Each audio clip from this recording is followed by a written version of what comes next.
Nick, we're both from Minnesota. Yeah. So I was very surprised that our final film of this group, we're heading into the airport with a film that was actually shot at the St. Paul, Minneapolis airport. Yeah, I mean, the opening shot is the terminal of Minneapolis. I thought it looked familiar when the opening started, but it was kind of that thing where it's like all airports kind of just blend to the same thing to me, and then I read about it afterwards, I was like, that's why everything looked familiar. So, Airport, it's based on a book by Arthur Haley, and spawned the disaster kind of stuff. Brought it into like the big forefront. I don't think a film had really hit the zeitgeist of disaster films the way Airport did. Based on the book, and kind of ushered in. It's also one of the rare disaster movies that has a franchise. Few of them actually continue with sequels, or continues with sequels of any worth. Like recycling sequels. This was kind of an interesting one to jump into for our last film, kind of. And this is the start of it. Yeah. It's the start of it, yeah. So that's right. This week we are going to do Airport 1970 on Kyle and Nick on Film. Join us.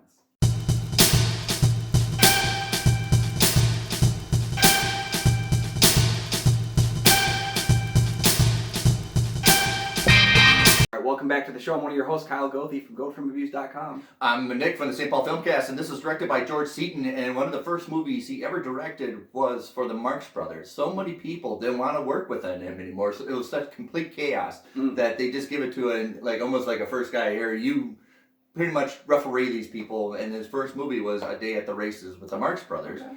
And I think that's a catalyst for him to direct this movie, since he can handle chaotic and all this cast ensembles and all chaotic needs and wants. Perfect choice to put him into this movie. He also has a good sensibility for tone, which we'll talk a bit more about the tone of Airport here, because it's kind of a unique tone in the world. If you don't know the plot of the film, it's kind of a lot of comings and goings going on with like the biggest storm I think in 6 years, they said, hitting this particular airport. Yes. And lots of different things are going on, but it kind of culminates in a climactic airport potential disaster with a plane that's coming in that needs some help. Burt Lancaster, who was reluctant to play this movie, he didn't like the script at all. It's one of those stories that the producers kept laying hundreds on the table till he said yes. He went Bakersfield. He's kind of the manager of the whole facility, right? Yeah, he's similar to the Steve McQueen character from Towering Inferno, almost, where that he's kind of like in charge of like putting out all these small fires throughout the whole film. His character too, I could see maybe why I wouldn't want to play him, because it kind of goes back to that we were talking about with Earthquake, where it's like, why are we making all of our leads kind of smarmy, slimy people? We have him and Dean Martin in this film both play kind of womanizing guys who are cheating on their wives. Right. It's like, why are these our leads? It's a staple in the genre. The cinematographer is Ernest Laszlo, who's done a lot of my good noir. He's a cinematographer for a lot of the noirs, so like DOA or Kiss Me Deadly. So it's kind of weird that now he's going to do these wide scope 7mm, things. I don't know if it translates very well, since he's come back around like a film noir where you have to work with very little material. But here he's probably got all the toys that he wants, and he's trying to have fun with it. But my introduction with Laszlo was films like Logan's Run. And of course, It's a Mad, Mad, Mad, Mad, Mad World. 77. So he's kind of got like a sensibility for those like grand scale as well. So I think he was pretty mobile with this. And again, he kind of matches that tone that Seaton was going with. Yeah, you kind of mentioned soap opera-y tone. Very soap. It's a little angled at melodramatic. Yeah. And I think most of the problems in the film seem kind of minimal at the beginning, but it's just as they start building and tiling up like that. This is a much more accessible disaster movie. I think it was rated G. Yeah, rated G at the time. So like, not like a whole lot of like blood and guts. Not a lot of people getting picked off by like fire or water like we've seen before in this month. It's a very accessible and kind of fluffy disaster movie, which is a rarity for everything that came afterwards. Yeah. So it made a lot of money, and I talked when we started this whole genre that the produce this is like their death rattle. They wanted to continue the mechanism, the mechanics of how they operated the film industry before this, and they really gambled, like, let's just throw it all out there with a $10 million budget. It made $100 million back. Yes. So you're going to continue to do this kind of a thing, and then, of course, it's going to spawn a sequel. So this is like the system still kind of works. That's kind of their mentality, and we're going to keep this. I like split screens. It's interesting. Yeah. It's a very interesting idea that's utilized in the movie, and Tarantino still uses it. Yeah, well, I have this kind of like weird relationship with Airport in that I have only ever watched the spoof film Airplane. Like I'd never seen an airport movie, and yet I knew that this film kind of like Airplane lampooned like this entire series, most notably some of the sequel. But it was interesting. That's something that definitely was taken from Airport into Airplane, was this idea of the split screens, and it kind of creates like a G-rated. We should have done this like a split screen. But it's like a G-rated 24 almost, where there's like all these moving parts that we're just trying to tackle before they topple. The split screens add something kind of like a faster momentum to a little bit of a slower paced film. Being Minnesota, the jokes in here are not like airplane jokes. I get the funniest is living in Minnesota and know how cold it is, that if you're going to be outside in January, you're not going to be barehanded. Or like hood off, like walking through the snow. And what's funny about that is maybe it was that when they filmed it's just a cosmetic thing. It's just kind of... Well, they came to Minnesota to film the movie because they wanted to have actual snow. No. And then it didn't snow for a bulk of the beginning of the filming. So they probably got, I know they used like fake snow and like really had some like troublesome time like kind of like controlling that before an actual blizzard hit, one of the worst ones that we'd had in a long time. I actually experienced that with my own movie. We were set to film in December, and it was like December 12th when we still had any snow in here. But I'm wondering if they shot the scenes with their hoods off when they were using fake snow, and then the real snow hit, and you could see more. There were some scenes near the latter half of the film where you saw more people with hoods on and gloves. Yeah. Maybe they realized. It's kind of comical because that's where I get the funny is, because they had to manufacture fake snow on location in Minnesota in winter, and you can kind of tell it's on the car. It looks like marshmallow. Yeah, it's a little fluff-tastic, and that's kind of the fluffiness of the movie, though, too. It matches that tone where it's a little. It's not silly enough to be laughable. Like I took everything seriously in this film. I was surprised by how much I liked it because I had talked to so many people that said Airport is so slow and it takes a while. Monotonous. But I think it's that.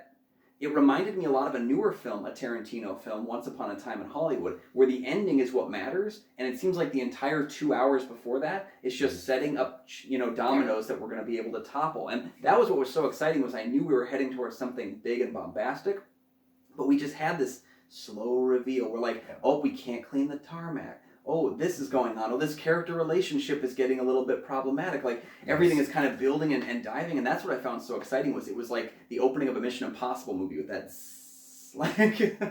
So we mentioned Burt Lancaster is in this. The other big star in this is Dean Martin. Yeah. In the late 60s, he was doing his own kind of parody of James Bond movies, the Matt Helms series, and he wanted to do something a little more serious, a little more dramatic, and it's funny because this is kind of still soapy.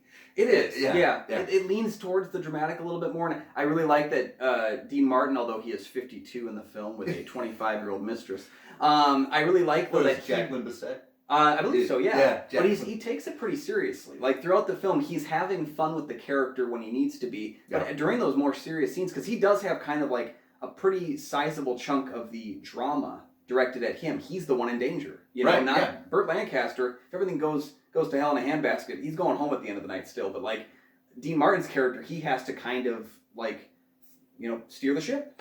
So if you've seen Airplane, you kind of recognize a lot of the tropes in here, like the Burt Lancaster has a white and red phone. This music, bum bum bum bum bum, which is a very iconic score if you recognize it. Well, and it's just some things are lifted, shots are lifted, and I think dialogue is even lifted. Yeah. The famous Robert Hayes One Ticket to Chicago is from Airport. The next person that's a very famous trope, we talked about it with Earthquake. If you're doing a disaster movie, you need this person in the movie, and this is his first one, is George Kennedy, which is the most interesting character. He's fun in this one. So again, we continue with our Naked Gun characters appearing in disaster movies trope, and not only that, but like appearing in one of the films where another Naked Gun alum, Leslie Nielsen, will appear in the spoof film. So I was surprised. I didn't realize George Kennedy was in all of them. Yes. Because when we talked about doing Airport, I went online immediately and I was like, I'm just going to buy the movie. And I got the pack of all 4 of them, and they showed up and I saw his face on the cover. So I was like, oh, he's in one of these. Great. I just didn't realize that he was in all of them, and he plays like kind of the same character as he same cigar chopping, Earthquake. But I guess he's a little bit less violent, if you will. Not Earthquake. He plays the I'm tired of all this kind of guy. Joe Petroni, and I really like that line where he picks up. It's so 70s when he like picks up the phone while he's like macking on his wife, and he's like, "This is the one night when I get my nookie." Split screen too. And he answers the phone, and I just love the fact that like I don't know, they play him as this kind of like grizzled, sensual kind of a guy who's like, Saturday nights for me, and he takes on the job to go over and do it because it's a big job, it's an important job. But he hangs up the phone. And he's like, they don't even have emergencies; they have patronies. Like it's so silly. But I found myself like the tone is so perfect. Yeah, it is exactly the tone that is permeated throughout. It doesn't get overly dramatic, but it doesn't get overly goofy either. Yeah, because Arthur Haley, when he wrote the book, he researched it extensively. He actually worked at an airport for many years in the late 60s. In the 60s, commercial flights and airports was kind of an infancy industry. So a lot of stuff was going around. And then he recognized when he worked there, it's almost like its own private city, almost, managing itself and governing itself while managing international component, all this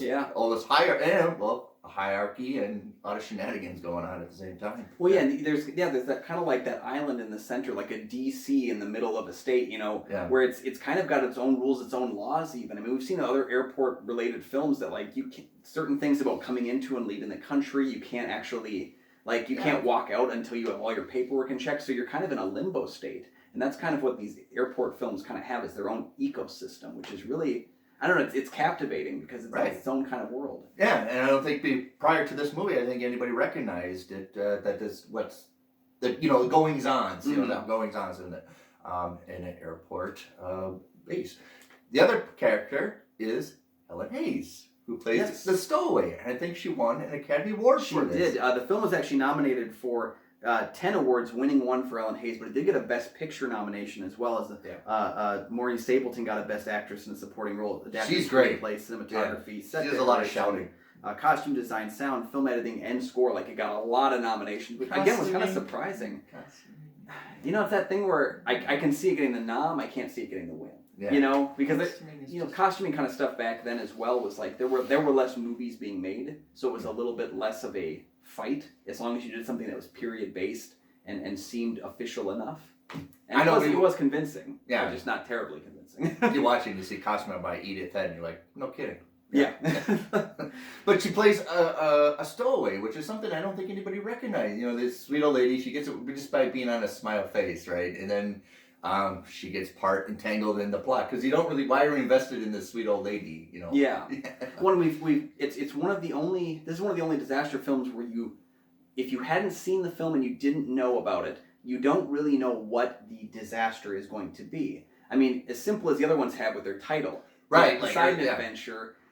Showcases in its first few seconds, it's gonna sink. It says, the towering inferno in a building. You assume there's gonna be fire, fire, earthquake. Right? They sell these kinds of things. Yeah. This one didn't sell exactly what the disaster was gonna be. We know it's something related to an airport, probably an airplane. But even myself, I was assuming a airplane disaster, not an airport one. So seeing Helen Hayes in there too, and I think she's great in the movie. She's very she straddles that line more than any other character of being maybe too funny, but then she kind of rests back into it. Yeah. And seeing that puzzle piece there, and you're like, how is she going to fit into the larger narrative? And watching it come together is what I really enjoyed about it. Was again, it's all these moving pieces that kind of come together really nicely. So, and she's kind of the lead example that when you further these disaster films along, that it's one of the tropes. You need somebody from the old movies, and you bring them into these, and she's the staple of it, and they use that formula throughout this.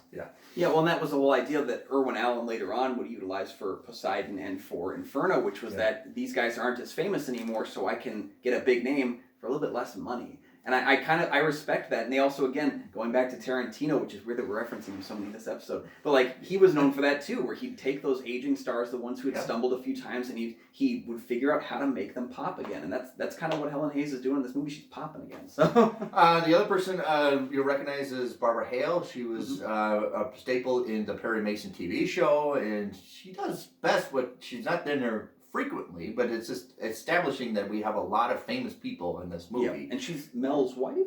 Yeah. Yeah, she's Mel's wife in the film. Dean Martin's wife. Oh, she's... Okay. Dean Martin's wife. Yeah, he's just testing me. Make sure I watched it. But yeah, it's that kind of level of you get people that know how to play at their A game, and it's interesting when you see these famous people that don't get a lot of screen time in the film, because it's just packed with this kind of level of professional quality to it. As well, I recognize Van Heflin. I think this was his last film. He played Dio Guerrero, who's kind of like our we don't know what he's gonna do kind of a character. He's carrying around this briefcase, and what's he connected to the plot with, and you're kind of like you're hoping it's not what you think it is, and it's really interesting how they utilize his character too, because I didn't expect his character arc in the first half of the film. I didn't see where it was going. Yeah. So, and like I said, a lot of it blends into the whole tone, right? Mm-hmm. There's a certain, nothing really pops. It's only everything kind of blends into its own environment. There's a lot of big time, I don't know how many big massive cans of light, because it's really, you can tell a lot of them are actually sweating how many takes. So they have these big overhead lights. So, which is very illuminated, right? It's very bright, even though the outside shots are very dark. But yeah, and that's kind of, it doesn't, it's tough when you do this. There's kind of a scale on these disaster films of fluffy to too dark. And this film gets close to the fluffy. I don't think it ever gets too much where it's unavoidable. But then you get, as the years went by, you got a little bit darker with Poseidon, a little bit darker still with Inferno, and then I feel like Earthquake hit a dreary level where it was just a little too dark and not everybody was as likable, and so like the amount of like tension in that one was kind of like to the opposite effect of Airport. But yeah, this one is accessible, and it's very it's again like it's the trial run. Right, and you got a lot of there's so many phone calls in this movie. Oh yeah. I think I stopped at there's 15 of them within the first hour of people just talking on the phone. Mm-hmm. So there's a lot of phone helps. And having that phone conversation gives two characters, because it's spread out. This is a very spread out movie too. So many characters some of them are on the plane, some of them are on different planes, some of them are on the ground, some aren't even at the airport. Stapleton's character isn't even there for most of the movie. Mel's wife is not even there for most of the movie. She just shows up. So it's kind of that level of if you don't have phones, the movie would take too long. They'd have to drive to see each other. It's a necessity, but it's kind of fun to mark there's another phone call. Yeah, and that reminded me too of 24 again, when you have all these characters kind of spread out on the chessboard, and they're placing calls left and right, and everyone's calling each other, and so I told the wife afterwards, this is G-rated 24. But what's interesting is, so we got the actual Boeing 707 that was used in the film was actually had an explosion and crashed in 1989 in Brazil. So what's weird, irony with these airplane movies or airport movies, is that the actual planes in many of them did end up actually crashing later on in life, which is very strange and unusual that would happen, because most planes get decommissioned. That it's not a terribly unsafe realm to be working in air travel. Yeah. Yet somehow all the ones that were involved in these films were damaged or destroyed due to some faulty problem. It's just really weird. In the movie. Yeah. The ones that are in the movie. The ones that were used in the movie were later on having problems. It's just kind of an kind of forget about that. Yeah. But the interesting thing, I think, too, we mentioned kind of Lancaster not being really interested in the film. So Burt Lancaster called it a piece of junk. You're being nice about it. Yeah, that's the quote I read. Paraphrase. But Dean Martin actually thought his character was one of the favorites he's ever played afterward, too. So it's kind of interesting to note, actors kind of involved in these kinds of films and what they each take away from it. I think the movie is fun. I think it's supposed to be fun. I don't think it's supposed to be something that you take too literally, because you wouldn't get Seaton to work on it then. The guy that made Miracle on 34th Street, you wouldn't get him to make these kinds of films if you wanted it to be too dark, dreary, and ominous. And maybe Lancaster just wasn't a fan of that kind of stuff, but you can tell Dean Martin's having a blast, and I dug that for him. Yeah, Dean is very famous for not really rehearsing. He just says his lines, and we go, and we have to take 20. Why are we doing? Let's go on with our lives. Mm-hmm. And there was a very famous story of Burt calling up Dean and says, "Why don't we just, can you come and we just rehearse our lines or whatever?" And Dean's like, "Nah, I'll come to party." But you just say your lines, I'll say mine, and they'll cut, and then we'll move on for the next day. And that's kind of the mentality he had. It kind of shows a little bit, right? Yeah. Makes you very thankful that Dean Martin never had the chance to work with Clint Eastwood, because I don't think that would have worked out at all. Right, or Stanley Kubrick, right? You get Clint Eastwood with his one take and we're done direction, and then you get Dean Martin with I guess I didn't get that right. Going again. So everything is kind of, when you see this, I'm sure when you saw this in 1970, everything about this looks brand new. Mm-hmm. Here we look at it a little more nostalgic. Yeah. But the operations, the costuming is very forward thinking. Yeah. Yeah. And that was one of the unique things about shooting at Minneapolis-St. Paul International Airport. It was a brand new It was a brand new facility, and many of the devices there were top of the line. Some of them were more advanced than most other airports.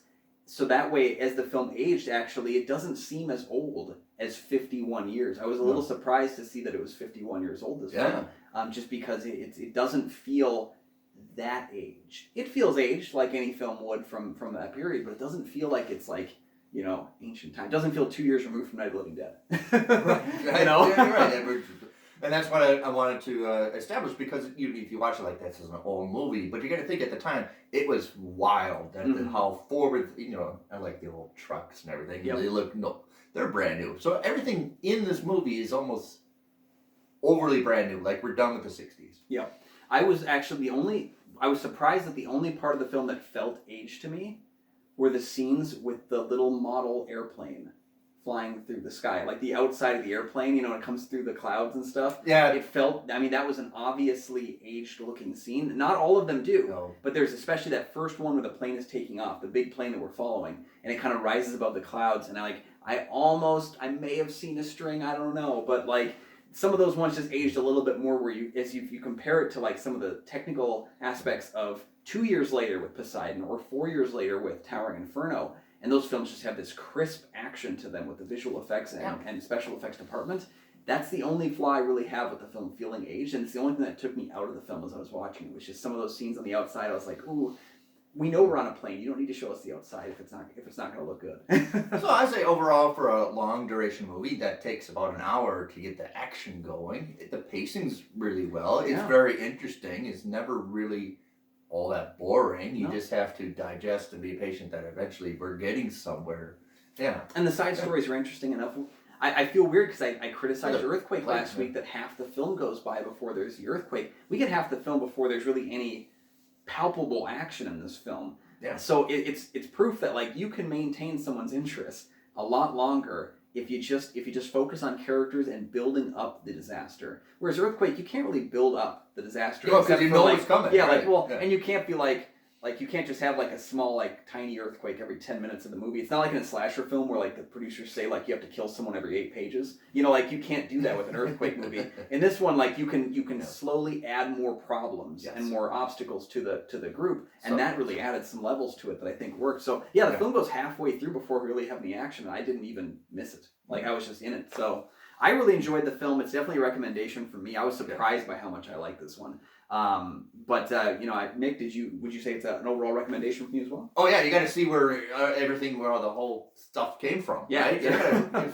It's nice to see how we look back then. Mm-hmm. Yeah, it's a strong recommendation. You're gonna enjoy it. Jacqueline Bisset's in there, Maureen Stapleston's in there. Yeah, it's hard to argue with something that has 10 Academy Award nominations, including Best Picture. It is a very, very strong film from the 70s that I think is still accessible and fun today. And I was so surprised. I thought this was going to be the weekend of our 4 films. I think a lot of people get surprised, this is going to be airport. I've never really heard about it. I've heard about Airplane. Yeah. I think it's going to be boring. Well, I think part of it comes from in the 90s we got so many awful plane movies, and they were sci-fi originals, or they're on UPN or TNT nightly movie, The Airplane's in Trouble, and it's it's just kind of dowered on that portion of the subgenre. So definitely something we both love, but we want to know, what do you think about 1970s Airport? We're talking 70s Airport, because the sequels don't have all that clever of a title. You don't have to be. You just put a date on it and there you go. Yeah. So let us know in the comment section down below what you thought about Airport 1970. Like and subscribe. Yeah, and don't forget, like and subscribe so you can get our content every time it drops. You can also check out the Patreon, patreon.com/KyleNick on Film, where you can find some really interesting ways to help you support our show, which we help support you with good content. So once again, guys, my name is Kyle Goethe, and you can find all my film reviews on goatfilmreviews.com. I'm Nick from the St. Paul Filmcast, and check out the Patreon. There's some good deals. We're loading up some more stuff in there. We're getting our bearings. Definitely. We're excited to see you guys join us over there. So until next time. Oh yeah, you got to do the.